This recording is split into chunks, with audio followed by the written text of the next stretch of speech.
제가 출애굽기 17장 8절에서 16절까지 말씀을 봉독합니다. 그때 아말렉이 와서 이스라엘과 르비딤에서 싸우니라. 모세가 여호수아에게 이르되 우리를 위하여 사람을 택하여 나가서 아말렉과 싸우라. 내일 내가 하나님의 지팡이를 손에 잡고 산 꼭대기에 서리라. 여호수아가 모세의 말대로 행하여 아말렉과 싸우고 모세와 아론과 훌은 산 꼭대기에 올라가서 모세가 손을 들면 이스라엘이 이기고 손을 내리면 아말렉이 이기더니 모세의 팔이 피곤함에 그들이 돌을 가져다가 모세 아래에 놓아 그가 그 위에 앉게 하고 아론과 훌이 한 사람은 이쪽에서 한 사람은 저쪽에서 모세의 손을 붙들어 올렸더니 그 손이 해가 지도록 내려오지 아니한지라. 여호수아가 칼날로 아말렉과 그 백성을 쳐서 무찌르니라. 여호와께서 모세에게 이르시되 이것을 책에 기록하여 기념하게 하고 여호수아의 귀에 외워 들리라. 내가 아말렉을 없이하여 천하에서 기억도 못하게 하리라. 모세가 제단을 쌓고 그 이름을 여호와 니시라 하고 이르되 여호와께서 맹세하시기를 여호와가 아말렉과 더불어 대대로 싸우리라 하셨다 하였더라. 아멘. 네, 르비딤 반석에서 생수가 나게 하셨는데 오늘 본문에서는 바로 이곳에서 이제 출애굽한 이스라엘 민족이 하나님의 도우심을 입어 최초로 아말렉 족속과 전쟁을 치르는 장면이 기록되어 있습니다. 아말렉은 에돔 족속에서 갈라져 나와 시내 반도에서 그 세력을 형성한 유목민족이었습니다. 그들은 출애굽한 이스라엘 백성들이 자신들의 영토 침해하는 것을 두려워한 나머지 지쳐 있는 상태의 이스라엘 백성들을 기습 공격한 것입니다. 이스라엘 백성들에게는 이들의 공격은 큰 난관이었습니다. 왜냐하면 출애굽할 당시 애굽 군대를 친 것은 그들이 싸워서 이긴 것이 아니라 하나님이 다 이겨 주신 것이기 때문에 그렇습니다. 자신들이 한 것이 없기에 이번 전쟁이 첫 전쟁이나 다름없기 때문에 이들은 큰 어려움에 봉착하게 됩니다. 우리가 오늘 본문에서 생각해 볼 것이 있는데 그것은 아말렉과의 싸움은 모세 혼자만의 힘으로 또는 여호수아 혼자만의 힘으로 된 것이 아니라는 것입니다.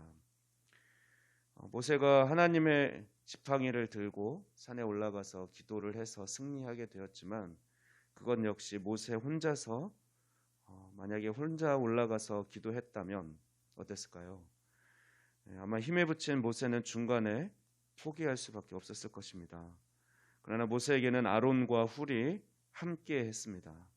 그들이 모세의 좌우에서 보좌했기 때문에 모세는 끝까지 기도할 수 있었습니다.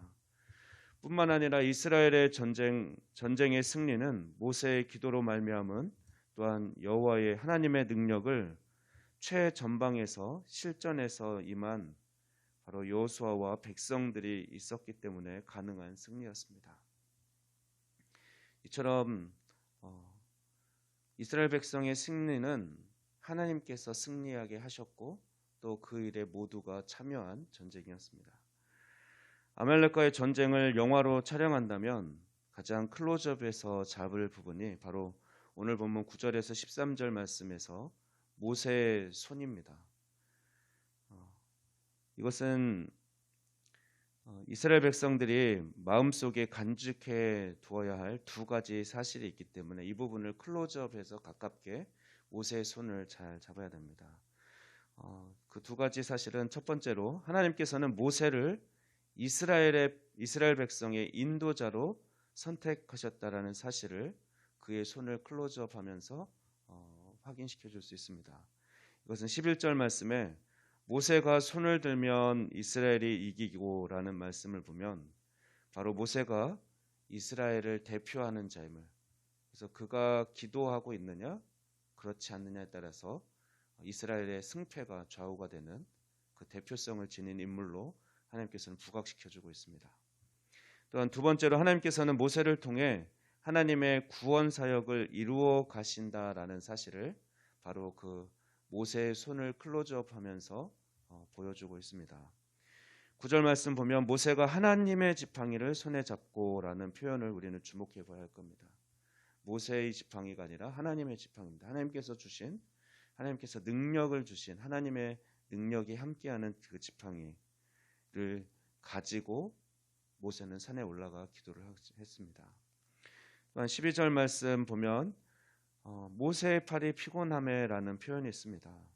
이것은 사람의 연약함. 모세도 훌륭한 지도자였지만 이스라엘 백성을 인도해내고 수많은 이적을 행했지만 그냥 연약한 우리 인간에 불과하다라는 것을 또한 표현해주는 표현이고, 그렇기 때문에 이스라엘의 구원은 하나님의 구원의 역사로 하나님의 구원 사역을 통해 이루어졌다라는 것을 우리는 이 말씀들을 통해서 확인할 수 있습니다. 그렇기 때문에 우리가 하나님 나라를 위해서 영적 싸움을 할 때 기도가 중요하다고 얘기하는데, 이 기도는 우리가 승리하기 위해서 할 수 있는 여러 가지 방법 중에 한 가지가 아니라 사실 기도가 전부인 것입니다. 그리고 이 기도는 혼자 외롭게 하는 것이 아니라 공동체가 바로 팀을 이루어서 함께 합심해서 기도할 때 우리는 지치지 않고 기도할 수 있으며 그때 하나님의 역사가 이루어지는 것을 볼 수 있습니다. 따라서 이렇게 우리가 새벽마다 함께 모여 기도하는 것은, 기도하는 우리들이야말로 하나님 나라의 관점에서 볼 때 바로 우리가 기도의 용사들이고, 또 하나님은 이렇게 기도하는 우리들의 모습을 기쁘게 여기시며 또 우리의 기도를 통해서 역사해 주실 것입니다.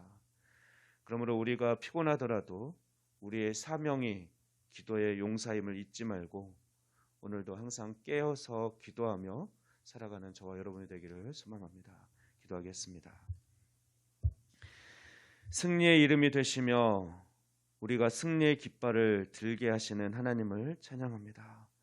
오늘도 우리에게 새날을 허락하시고 또한 기도와 말씀으로 하루를 시작할 수 있도록 깨워주시고 불러주신 하나님 감사합니다. 우리가 기도의 용사로 부르심을 받았음을 잊지 않고 늘 깨어 기도함으로써 하나님께서 앞서가시며 승리케 하시는 그 승리를 맛보는 복된 우리가 되게 하여 주시옵소서.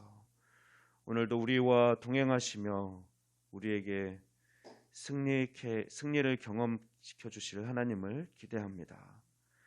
이 모든 감사드리며 이 모든 말씀 우리 주 예수 그리스도의 이름으로 기도하옵나이다.